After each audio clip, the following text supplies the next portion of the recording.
Et salut tout le monde, bienvenue sur la chaîne Lorenzo High Tech. Comme tu vois en titre, aujourd'hui on va parler de la marque Nothing, parce que oui, au moment que je tourne cette vidéo, Nothing a annoncé son tout nouveau smartphone milieu de gamme. Je parle bien entendu du Nothing Phone 2, donc on va parler de ce nouveau smartphone, mais avant de commencer la vidéo, si vous êtes toujours pas abonné à ma chaîne YouTube, abonnez-vous, allez 100% High Tech, n'oubliez pas d'activer la petite cloche de notification pour être notifié lorsque je publie une vidéo, et bien entendu à mes autres réseaux sociaux, c'est-à-dire Instagram, TikTok et Twitter, tous les liens seront en bas dans la description. Alors avant de commencer par vous parler des caractéristiques, des designs de ce Nothing Phone 2A, je voulais un petit peu vous expliquer la gamme de Nothing. Alors ce Nothing Phone 2A est tout simplement un smartphone milieu de gamme, un peu moins de haut de gamme par rapport au Nothing Phone 2 qui est le smartphone le plus haut de gamme de cette marque. Donc voilà, je voulais vous expliquer un petit peu pour que vous réussissiez à peu près à vous positionner au niveau des smartphones de la marque Nothing. Alors maintenant commençons par le design. Alors tout de suite ce que je peux vous dire c'est qu'on a un design à la Nothing. Alors Nothing c'est une nouvelle marque qui est arrivée je crois il y a 3-4 ans à peine sur le marché, et ils ont voulu tout de suite se démarquer en termes de design avec souvent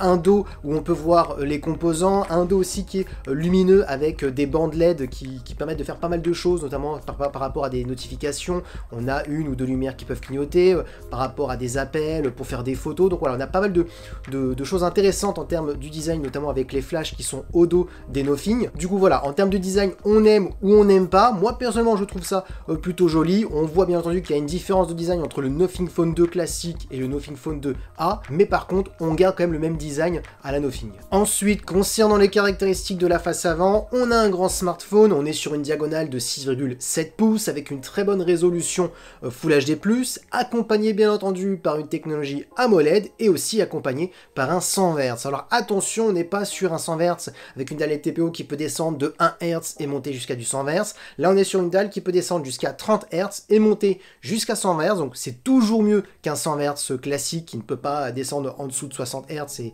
on n'est que sur du 120 Hz, où on n'a pas le choix souvent, donc là c'est un bon point. Ensuite, en termes de luminosité, on ne sera pas sur l'écran le plus lumineux du marché, on peut monter jusqu'à 1300 nits, et en général on sera plutôt dans les alentours de 1000 nits, donc ça reste correct, ça reste une luminosité plutôt normal. Ensuite, on a un écran qui est certifié HDR10+, donc ça c'est un bon point pour les personnes qui aiment bien regarder des contenus multimédia sur son smartphone. On a bien entendu une petite caméra frontale de 32 mégapixels, donc pour faire des photos, des vidéos. Et concernant la résistance de l'écran, on est sur du Gorilla Glass 5. Du coup, tout de suite ce que je peux vous dire, c'est qu'on a des caractéristiques plutôt correctes, dignes d'un smartphone milieu de gamme, rien d'exceptionnel, mais bon, on est sur un smartphone milieu de gamme à un prix qui est plutôt intéressant. Bien entendu, le prix, je vous donnerai en fin de vidéo. Donc voilà, on est sur des caractéristiques correctes. Alors maintenant, attaquons la partie photo. Alors tout de suite, ce que je peux vous dire, pour les gens qui ne connaissent pas la marque Nothing, parce que c'est une nouvelle marque qui est arrivée il y a 2-3 ans à peu près, Nothing nous a plutôt impressionné en termes de qualité, parce que quand on arrive comme ça sur un marché au niveau du smartphone, c'est vrai qu'on peut se dire, bon, les débuts, ça peut être catastrophique ou correct, et Nothing, c'est plutôt avéré plutôt bon au niveau de la photo comme de la vidéo, mais bien entendu, ce n'est pas les meilleurs du marché. Là, tout de suite, ce que je peux dire, c'est que ce Nothing Phone 2A ne sera pas le meilleur photophone de la marque Nothing, parce qu'on est sur un smartphone milieu de gamme et pas haut de gamme. Le plus haut de gamme actuellement chez Nothing, c'est tout simplement le Nothing Phone 2. Mais par contre, ce que je peux dire, c'est qu'on a quand même de très bonnes caractéristiques. On a un premier capteur principal de 50 mégapixels, ça va être le meilleur capteur que vous allez retrouver sur ce Nothing Phone 2A, qui est en plus stabilisé optiquement, donc ça c'est un bon point. Et ensuite, on a un deuxième capteur, un ultra grand angle, toujours de 50 mégapixels. Donc là, c'est un bon point. On a quand même un capteur principal, un ultra grand angle, donc deux très bons capteurs. Et concernant la partie vidéo, on pourra filmer jusqu'à de la 4K en 30 images par seconde. Maintenant, parlons de performance. Alors, vous aurez deux choix, soit une version à 8 Go de RAM, soit une autre version à 12 Go de RAM, accompagnée d'un processeur de Mediatek, le Dimensity 7200 Pro. Pour les gens qui ne connaissent pas ce processeur, on est tout simplement sur un très bon processeur milieu de gamme de la part de Mediatek. Si vous voulez des équivalents chez Qualcomm, on serait sur un équivalent d'un Snapdragon 782, même un peu plus performant bien entendu que le Snapdragon 782, c'est Nothing qui l'a dit directement en montrant les benchmarks en tutu, etc.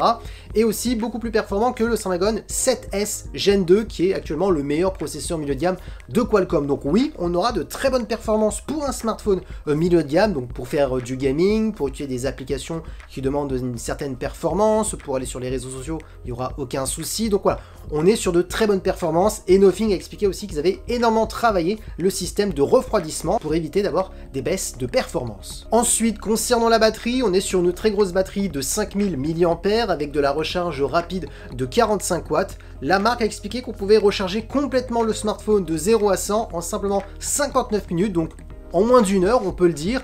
Et ensuite, bien entendu, on peut gagner 50% de batterie en simplement 23 minutes. Donc ça peut être intéressant si vous avez besoin de 50% de recharge très rapidement. Bah, en 23 minutes, hein, c'est le temps d'une douche, de manger un petit truc et hop, de partir. Donc voilà, c'est quand même un bon point. Et ensuite, pour terminer en termes de connectivité, on a de la Wi-Fi 6 et du Bluetooth 5.3. Et bien entendu, ce Nothing Phone 2A arrive directement avec Android 14. Donc pour les personnes qui sont intéressées sur Android 14, bah voilà, vous aurez Android 14 directement sur ce smartphone, et bien entendu il est certifié IP54, qui veut dire qu'il fonctionnera si vous êtes sous la pluie, contre les éclaboussures, de la poussière. Donc voilà, on est sur ce type de résistance, mais attention, il ne résistera pas à l'immersion. Donc si malheureusement vous faites tomber votre smartphone dans l'eau, il se pourrait qu'il ne fonctionne plus. Maintenant, parlons prix, parce que oui, vous avez deux tarifs. Alors le premier tarif pour la version à 8 Go de RAM avec 128 Go en interne, on est à 349 €, qui est pour ma part un prix qui est plus qu'intéressant par rapport aux caractéristiques du smartphone, j'en parlerai juste après. Et ensuite, on peut monter jusqu'à 399 € pour 256 Go de stockage et pour la version à 12 Go de RAM. Donc les points forts de ce smartphone, bah, c'est son écran, parce qu'on a quand même un écran avec une bonne résolution, on a du 120 Hz qui est pas vraiment le meilleur, c'est-à-dire on peut pas descendre jusqu'à 1 Hz parce qu'on n'est pas sur une dalle LTPO de dernière génération, mais on peut descendre quand même jusqu'à du 30 Hz et monter jusqu'à 120 Hz, donc ça reste un 100 Hz mieux que le 120 Hz classique qu'on peut retrouver sur des petits smartphones entrée de gamme à 200-300 €, donc ça c'est le premier bon point. Ensuite, la partie photo, on sait que Nothing est plus que correct en termes de qualité. Certes, on ne sera pas sur le smartphone le plus polyvalent du marché parce qu'on n'a pas de téléobjectif, par exemple, pour avoir un zoom optique, mais on a quand même un bon capteur principal et un bon capteur ultra grand angle. En termes de performance, ce processeur de Mediatek permettra de faire des gros jeux vidéo sans aucun souci. Alors certes, on n'aura pas les performances d'un Snapdragon 8 Gen 3, mais on pourra jouer à n'importe quel jeu avec des graphismes entre moyens et élevés, tout dépendra des jeux vidéo. Parfait aussi pour aller sur les réseaux sociaux, parfait pour utiliser des applications qui ont une certaine performance, donc ça c'est un bon point. Et en termes de batterie, bah, on a quand même de la recharge plutôt rapide. On peut recharger complètement son smartphone de 0 à 100 en moins d'1 heure, donc à partir de 349 €, je trouve que ça reste une très bonne affaire. Dites d'ailleurs ce que vous en pensez en commentaire. Est-ce que vous trouvez ce Nothing Phone 2A intéressant? Est-ce que vous aimez cette marque? Ça m'intéresse de connaître vos avis. Et voilà, la vidéo est terminée sur ce Nothing Phone 2A. J'espère que la vidéo vous a plu. Si c'est le cas, n'oubliez pas le petit pouce like, de vous abonner sur cette chaîne YouTube et d'activer la petite cloche de notification pour être notifié lorsque je publie une vidéo. Et bien entendu à mes autres réseaux sociaux, c'est-à-dire Instagram, TikTok et Twitter. Tous les liens seront en bas dans la description.